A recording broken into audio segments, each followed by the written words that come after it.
बिस्मिल्लाहिर्रहमानिर्रहीम। डेयर, अगर आप एक कंपाउंड के अंदर किसी भी एलिमेंट की मास परसेंटेज निकालना चाहते हैं तो आज की वीडियो में हम ये डिस्कस करेंगे कि आप उसको कैसे निकाल सकते हैं। जिस तरह देखिए मेरे पास एक कंपाउंड है CH4। मैं ये चाहता हूँ इसके अंदर ये मालूम करूँ कि कार्बन की परसेंटेज कितनी है। कार्बन की परसेंटेज मास के लिहाज से कितनी है।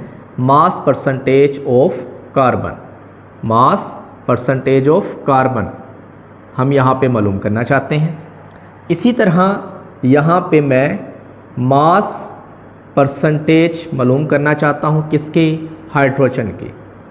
ठीक हो गया डेयर। यानी कि एक कंपाउंड के अंदर आप किसी भी एलिमेंट की मास परसेंटेज मालूम करना चाहते हैं तो यहाँ पे हम इसको डिस्कस करेंगे। तो डेयर इसके लिए एक फार्मूला है, वो आपने अपने जहन में रखना है। यहाँ पे हमने इसको लिखा भी हुआ है कि मास परसेंटेज ऑफ एलिमेंट अगर आपने कैलकुलेट करनी है तो उसके लिए आपने कौन सा फार्मूला आपने यूज़ करना है। तो डेयर इसके लिए फार्मूला कौन सा यूज़ किया जाता है, mass of that element in compound over molar mass of compound multiply by 100। ठीक हो गया there. Mass of that element in compound over molar mass of compound multiply by 100। यहाँ पे देखें हम मास परसेंटेज निकालना चाहते हैं किसकी, कार्बन की। पहले हम इसको सॉल्व करते हैं ये वाला फार्मूला यूज़ करके। तो यहाँ पे डेयर मैं लिखता हूँ मास percentage of carbon, mass percentage of carbon. ठीक हो गया डेयर, इज इक्वल टू, इसके लिए देखें मास of that element in the compound. इस कंपाउंड के अंदर कार्बन का मास कितना है। कार्बन के कितने एटम हैं इसके अंदर, एक एटम है, तो लिहाजा एक एटम का मास कितना होता है 12। तो यहाँ पे हम 12 लिख देंगे over mass, molar mass of the compound. इसका आपने मोलर मास निकाल लेना है। वो कैसे निकालेंगे, इस मॉलिक्यूल या कंपाउंड के अंदर जितने भी एटम्स हैं उन तमाम एटम्स के एटॉमिक मासेस को हमने क्या कर देना, आपस में जमा कर देना है।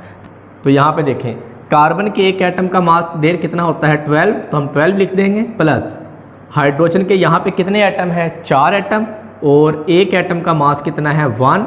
तो यहाँ पे हमारे पास आ जाएगा 12 + 4 इज इक्वल टू 16, जो है 16 ग्राम पर मोल। ठीक हो गया डेयर। तो ये हमारे पास इसका आ गया मोलर मास इस कंपाउंड का। तो यहाँ ओवर हम लिखेंगे 16, मल्टीप्लाई बाय किसके साथ कर देंगे, 100 के साथ कर देंगे। तो यहाँ पे डेयर देखें जब आप 12 को तकसीम करेंगे किस पे, 16 पे, तो हमारे पास जवाब कितना आएगा 0.75। आपने इसको मल्टीप्लाई किसके साथ करना है, 100 के साथ करना है। तो यहाँ पे 75% आ जाएगा, 75%। ठीक हो गया डेयर। यानी कि CH4 के अंदर जो मास परसेंटेज है कार्बन की वो कितनी है, 75%।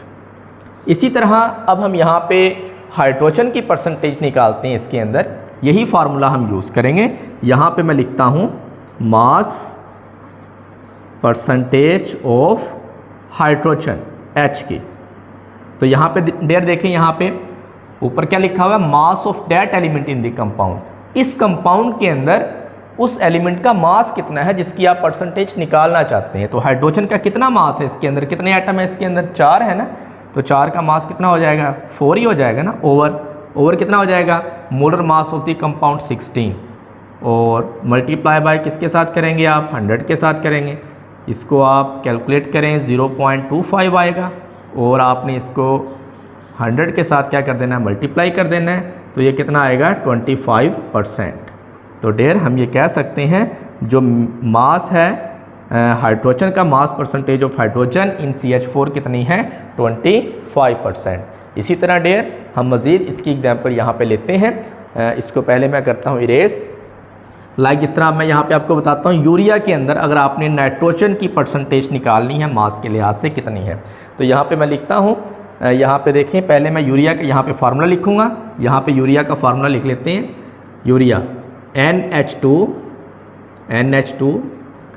C⋯O NH2, ये आपके पास यूरिया का फार्मूला है। इसके अंदर डेयर हम ये जो नाइट्रोजन है ना, नाइट्रोजन, इस नाइट्रोजन की हम यहाँ पे मास जो है परसेंटेज निकालना चाहते हैं इस फार्मूले के अंदर, यूरिया के अंदर। तो डेयर देखें यहाँ पे सबसे पहले देखें इस फार्मूले में आपको क्या चाहिए, molar mass of the compound आपको इसका चाहिए। हम यहाँ पे पहले इसका मोलर मास निकालते हैं। यहाँ पे मैं लिख लेता हूँ मोलर मास ऑफ यूरिया। ये देखते हैं, अब देखें ये नाइट्रोजन का एक एटम, नाइट्रोजन का एक एटम, ये टोटल एटम कितने हो गए, यहाँ पे 2 एटम हो गए नाइट्रोजन के, और नाइट्रोजन के एक एटम का मास कितना होता है 14, हमने यहाँ पे 14 लिख दिया, प्लस हाइड्रोजन के 2 एटम ये, 2 एटम ये, यहाँ पे 2 इंटू एक एटम का मास कितना है, सॉरी 2 एटम ये, 2 एटम ये, कितने हो गए ये 4, तो यहाँ पे हम 4 लिखेंगे, और एक एटम का मास कितना है 1 है, प्लस कार्बन का एक एटम है, कार्बन के एक एटम का मास कितना होता है 12, ऑक्सीजन का एक एटम है, ऑक्सीजन के एक एटम का मास कितना होता है 16, तो यहाँ पे 28 आ जाएगा, और यहाँ पे 4 आ जाएगा, यहाँ पे 16 आ जाएगा, यहाँ पे कितना आ जाएगा 12, और यहाँ पे 16 आ जाएगा। तो डेयर हमने इन सबको क्या कर देना है, इन सबको हमने जमा कर देना है। 28 और 4 कितने हो गए 32, 32 और 2 कितने हो गए 34, और 10 कितने हो गए 44, 44 और 6 कितने हो गए 50, और 10 कितने हो गए ये 60 ग्राम पर मोल इसका क्या हो जाएगा मोलर मास। ठीक हो गया डेयर, किसका, यूरिया का।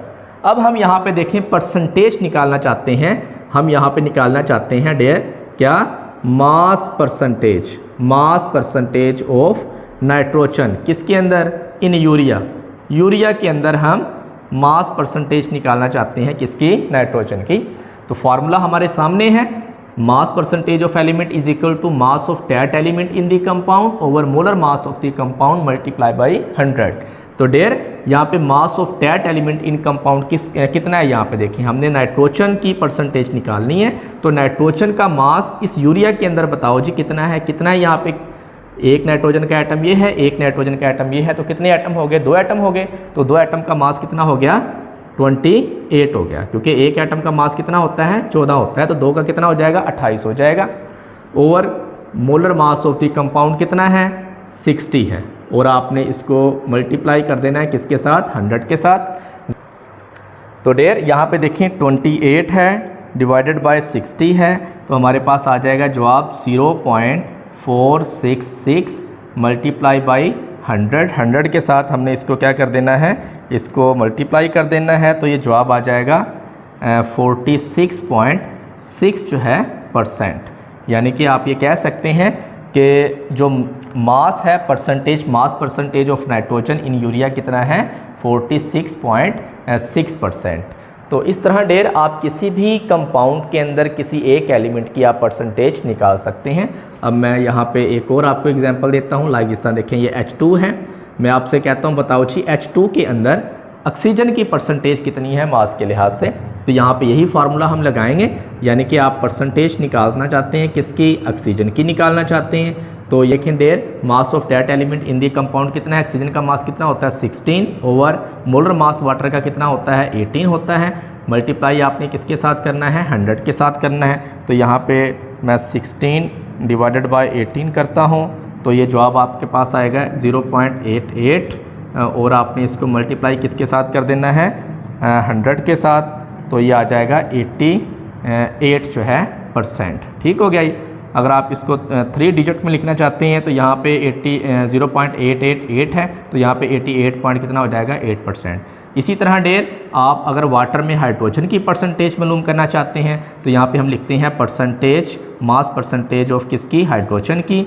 तो ये इज इक्वल टू हो जाएगा मास of that element in compound. इस कंपाउंड के अंदर जिस एलिमेंट की परसेंटेज निकालना चाहते हैं उसका मास कितना है, यहाँ पे देखें एक हाइड्रोजन के एटम का मास कितना होता है 1, यहाँ पे 2 है तो 2 हो जाएगा, ओवर मोलर मास कितना है इसका 18 है, मल्टीप्लाई किसके साथ करेंगे 100 के साथ करेंगे। तो यहाँ पे डेयर 2 ओवर कितना करेंगे 18, ये आ जाएगा 0.111 और आपने 100 के साथ इसको क्या कर देना है मल्टीप्लाई कर देना है, तो ये आ जाएगा 11.1111। ठीक हो गया डेयर। तो इस तरह डेयर आप किसी भी कंपाउंड के अंदर किसी एक एलिमेंट की आप परसेंटेज, मास परसेंटेज जो है मालूम कर सकते हैं इस फार्मूले को यूज़ करके। Mass percentage of element is equal to mass of that element in compound over mole mass of the compound multiply by 100।